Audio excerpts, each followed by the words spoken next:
রোমানসহ মোনালিসাকে বিহান ও ঋতুজার হাতে তুলে দিল কম্পাস। হ্যাঁ বন্ধুরা, এমনটাই দেখা যাবে। বিস্তারিত জানতে ভিডিওটিতে লাইক দিয়ে চ্যানেলটি সাবস্ক্রাইব করে দেখতে থাকুন। গল্পের শুরুতেই দেখা যাবে বিহান ও ঋতুজা ল্যাবে চলে এলে তখন ভয় পেয়ে যায় মোনালিসা ও মুক্তি। এরপরেই মুক্তি মোনালিসাকে সেখান থেকে সরিয়ে বাইরে চলে আসে। আর সেখানে আসলে তখন এদিকে দেখা যায় কম্পাসের এই অবস্থা দেখে অবাক হয়ে যায় বিহান। বিহান কম্পাসকে বারবার বলতে থাকে, কম্পাস চোখ খুলো প্লিজ, চোখ খুলো, দেখো আমি এসেছি, আমি বিহান তোমার স্বামী, তোমাকে নিতে এসেছি, প্লিজ প্লিজ কম্পাস চোখ খুলো। এরপরে দেখা যায় এদিকে ঋতুজা অনিমেষের কলার ধরে বলতে থাকে, তোমার এত বড় সাহস, তুমি আমার বৌমার ওপর এরকম একটা এক্সপেরিমেন্ট করেছো, তোমাকে তোমাকে এর জন্য পস্তাতে হবে, তোমাকে আমি দেখে নেব। তখন অনিমেষ বলতে থাকে, আপনি তো জানেন ম্যাডাম, এখানে যে এক্সপেরিমেন্টগুলো হয় সেগুলো প্রয়োগ করার জন্য আমরা টাকার বিনিময়ে কাউকে না কাউকে হায়ার করি, আর কম্পাস এই জন্য এসেছিল। এখানে তো আমাদের কোনো দোষ নেই, আমি তো কম্পাসকে সব কিছু জানিয়েই এনেছিলাম। তখন দেখা যায় বিহান কম্পাসকে বলতে থাকে, কম্পাস তুমি সাড়া দিচ্ছ না কেন, প্লিজ কথা বলো। তখন দেখা যায় ঋতুজা বলতে থাকে, এই কম্পাস তুই কথা বলছিস না কেন, তোর কি হয়েছে, কথা বল। তখন দেখা যায় বিহান বলতে থাকে, তোমাকে এখানে কে আসতে বলেছিল, আর আর কেই বা তোমার উপর এক্সপেরিমেন্ট করেছে তুমি জানো। তখন দেখা যায় কম্পাস বলতে থাকে, হ্যাঁ হ্যাঁ, আমাকে আমাকে যে এনেছিল সে বলেছিল যে সে মিসেস রে, কিন্তু আমি জানি যে উনি কোনো মিসেস রেটে নয়। আমার প্রথম থেকেই সন্দেহ হয়েছিল, তাই আমি আগে থেকেই আপনার ফোনের সঙ্গে আমার ফোনটা কানেক্ট করে আমি আমি ক্যামেরা অন করে আমার আমার সামনে রেখে দিয়েছিলাম, যাতে সব নোটিফিকেশন আপনার কাছে চলে যায়। এরপরে দেখা যায় সেই কথা বলে ব্যাগ থেকে ফোনটা বের করে বিহান সব কিছু দেখিয়ে দিলে তখন দেখা যায় যে কম্পাসের এরকম কাণ্ড দেখে ভয় পেয়ে যায় অনিমেষ। এরপরে বিহান বলতে থাকে, এই মহিলাটি কে, তুমি চেনো? তখন কম্পাস বলতে থাকে, আমি যদি ভুল না করি এটা আর অন্য কেউ নয়, এটা হচ্ছে মোনালিসা দত্ত। তখন এই কথাটা শুনে অবাক হয়ে যায় ঋতুজা ও বিহান। বিহান বলতে থাকে, এসব তুমি কি বলছো, এটা মোনালিসা কি করে হতে পারে। তখন বিহানকে কম্পাস বলতে থাকে, উনি তো আপনার ভালোবাসা, তাই আপনি যদি ভালো করে দেখেন উনি তো আপনার মনে গেঁথে আছে, তাই আপনি বুঝতে পারবেন। মুখটা ভালো করে দেখুন, মুখটা কার মতো লাগছে, শুধু মুখে মেকআপ করেছে বলে এরকম লাগছে, চুলটা লাগিয়েছে বলে এরকম লাগছে, আমি নিশ্চিত ওটা মোনালিসাই। এরপরে দেখা যায় বিহান বলতে থাকে, এটা যদি মোনালিসা হয়ে থাকে তবে আমি মোনালিসাকে একদম ছাড়বো না। তখন কম্পাস বলতে থাকে, এখানে শুধু মোনালিসা নয়, এখানে মুক্তিমাসিও ছিল, এখানে মুক্তিমাসি আর মোনালিসা দুজনে মিলে আমার উপর এরকম একটি এক্সপেরিমেন্ট করেছিল, আমাকে আমাকে ফাঁদে ফেলা হয়েছিল, আমাকে আমাকে টাকার কথা বলা হয়েছিল এখানে একটা ভালো এক্সপেরিমেন্ট হবে, সেই এক্সপেরিমেন্টের পার্ট হতে। আমি ভেবেছিলাম যে সত্যিই মনে হয় অনিমেষ স্যার আমাকে যেহেতু ফোন করেছে, তবে সত্যি একটি এক্সপেরিমেন্টের পার্ট হতে পারবো আমি, আর এক্সপেরিমেন্টের পার্ট হতে আমার ভালোই লাগে, আমি তো সায়েন্সের স্টুডেন্ট, আমি সায়েন্স নিয়ে ঘাটাঘাটি করতে ভালোবাসি, তাই আমি এসেছিলাম। কিন্তু আমি ভাবতে পারিনি যে অনিমেষ স্যার ওনাদের সঙ্গে হাত মিলে আমাকে এভাবে এরকম একটি কাজে লাগাবে। তখন দেখা যায় ঋতুজা বলতে থাকে, শোন কম্পাস, এটা আমি দেখে নেব, অনিমেষকেও দেখে নেব, মোনালিসা আর মুক্তিকেও আমি শায়েস্তা করব। এরপরে দেখা যায় তখন তখন বিহান কম্পাসকে নিয়ে বেরিয়ে গেলে তখন ঋতুজা অনিমেষকে বলতে থাকে, শোনো অনিমেষ, এটা যদি সত্যি সত্যি মুক্তি আর মোনালিসার কাজ হয়ে থাকে, আর তুমি যদি সত্যি ওদেরকে সাহায্য করে থাকো, এর জন্য তোমাকে পস্তাতে হবে, আমি তোমাকে বলে দিলাম। তখন দেখা যায় কম্পাস বলতে থাকে, আমাকে ছাড়ুন, আমি বাড়ি ফিরতে পারবো, আমি একাই বাড়ি ফিরবো, আমাকে ছেড়ে দিন। তখন দেখা যায় বিহান বলতে থাকে, তুমি তো রাস্তায় মাথা ঘুরে পড়ে যাবে। ঠিক তখনই কম্পাস সেখানে মাথা ঘুরে পড়ে যায়। এদিকে দেখা যায় অখিলেশ ঘুমোচ্ছে, ঠিক তখনই অখিলেশের ফোন আসে। এরপরে অখিলেশ ফোন ধরলেই তখন বিদেশি অর্গানাইজেশনের এই লোকগুলো বলতে থাকে, কি ব্যাপার অখিলেশ চৌধুরী, আপনার পার্টনার অভিজ্ঞান দত্ত নাকি জেলে, ওনাকে তো ফোনে পাওয়া যাচ্ছে না, তাই আপনাকেই ফোন করলাম, আর কথাগুলো মাথায় রেখে দিয়েন। আপনারা যেরকম করে আমাদের ঘোরাচ্ছেন, যদি আপনারা নিজেরা এই ফর্মুলাটা আমাদের হাতে না তুলে দিতে পারেন, তবে আমাদের স্যার নিজেই যে দেশে আসছে, আমাদের স্যার কিন্তু সবটা একদম একদম নিজেই করে নেবে।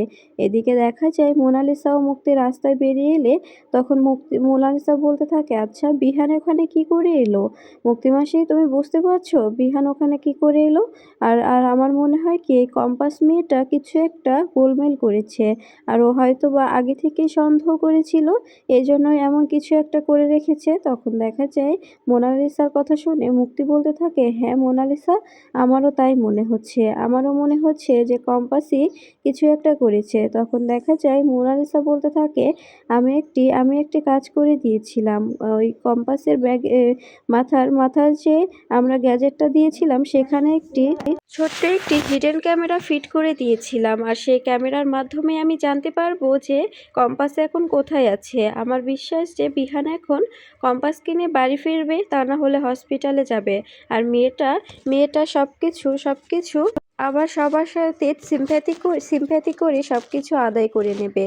আমি এই কাজটা করেছিলাম। তখন দেখা যায় মুক্তি বলতে থাকে, তুমি এখন দেখো ও কোথায়। এদিকে দেখা যায় কম্পাসকে ঋতুজা ও বিহান বাড়ি নিয়ে এসে ডক্টরকে দেখালে তখন কম্পাস বলতে থাকে, মা প্লিজ আমাকে ছেড়ে দাও, আমি বাড়ি যেতে চাই। আমার বাবা মা কি করছে না করছে আমি জানি না, আমাকে প্লিজ যেতে দাও। তখন দেখা যায় তখন কাকিমা বলতে থাকে, প্লিজ কম্পাস এতটা উত্তেজিত হোস না, চুপচাপ এখানে শুয়ে থাক। তোর মা বাবার খবর নেওয়া হয়েছে, তোর মা বাবার কাছে বড় বৌমাকে পাঠিয়ে দেওয়া হয়েছে, ওই তোর মা বাবার দেখাশোনা করবে।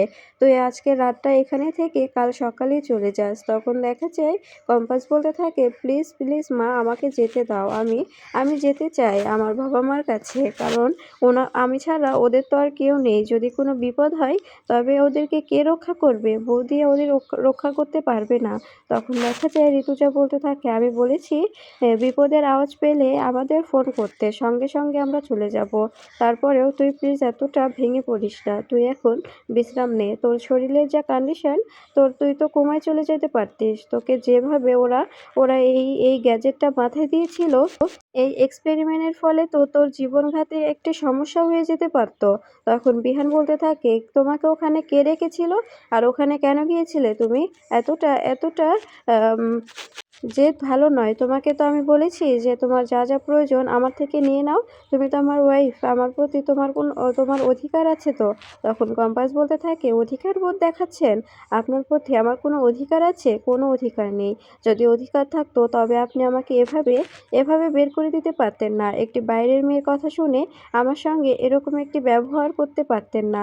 এদিকে দেখা যাচ্ছে মুক্তি কম্পাসের বাবাকে কিডন্যাপ করার জন্য মোনালিসাকে গুন্ডাদের সঙ্গে নিয়ে মেঘমালার পিছু করে।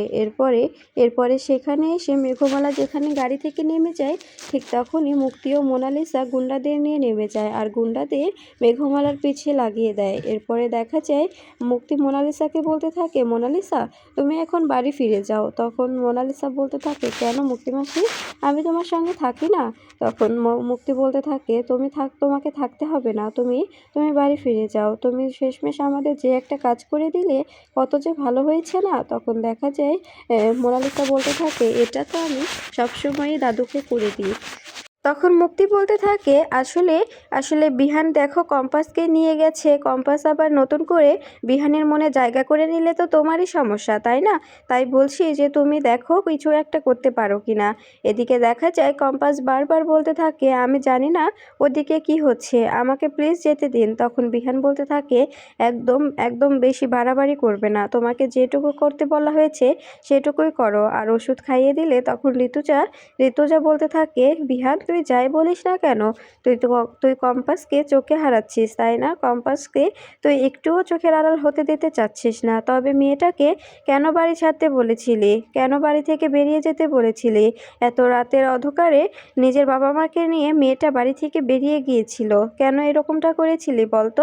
এদিকে দেখা যায় গুন্ডাগুলো মেঘমালার নাকে কিছু একটা দিয়ে অজ্ঞান করে রাস্তার পাশে রেখে দেয়। আর মুক্তিকে বলতে থাকে, ম্যাম কাজ তো হয়ে গেছে, এখন আমরা কি করব? এখন ভিতরে গিয়ে বুড়ো বুড়ি দুটোকে টেনে বের করব? ঠিক তখনই দেখা যায় মুক্তি বলতে থাকে, না, কম্পাস যা মেয়ে ও ভেতরে অনেক কিছু দিয়ে রেখেছে, তাই আমরা কেউ ভেতরে যাব না, ওদেরকে বাইরে বের করব। এরপরে দুজন লোককে টাকা খাইয়ে বৃদ্ধা সেজে তাদেরকে অসহায় সেজে কম্পাসের বাবা মার ঘরে পাঠায়। এদিকে দেখা যায় কম্পাসকে বিহান বলতে থাকে, কম্পাস তুমি এখন ঘুমিয়ে পড়ো, কাল সকালের আগে তুমি আর বাড়িতে ফিরতে পারবে না। এরপরে দেখা যায় কম্পাস বলতে থাকে, আমি একবার বাবা মার সঙ্গে কথা বলে নিই, তারপরে ঘুমোবো, তার আগে আমি ঘুমোতে পারবো না। এরপরে দেখা যায় কম্পাস মেঘমালাকে ফোন করলে মেঘমালা কোনোভাবে ফোন ধরে না। তখন ঋতুজা বলতে থাকে, বড় বৌমাটা না কিছুতেই আমি ওকে সামলাতে পারি না, ওকে বলেছি কোনো সময় ফোন সাইলেন্ট করবে না, তারপরেও মেয়েটা সবসময় ফোন সাইলেন্ট করে রাখে। এরপরে দেখা যায় ঋতুজা বারবার ফোন করতে থাকলে কোনোভাবে মেঘমালা ফোন ধরে না। এরপরে এদিকে দেখা যায় কম্পাসের বাবা ভাবতে থাকে, কম্পাস এখনো আসছে না কেন, মেয়েটা কোথায় গেল, এখনো এলো না যে।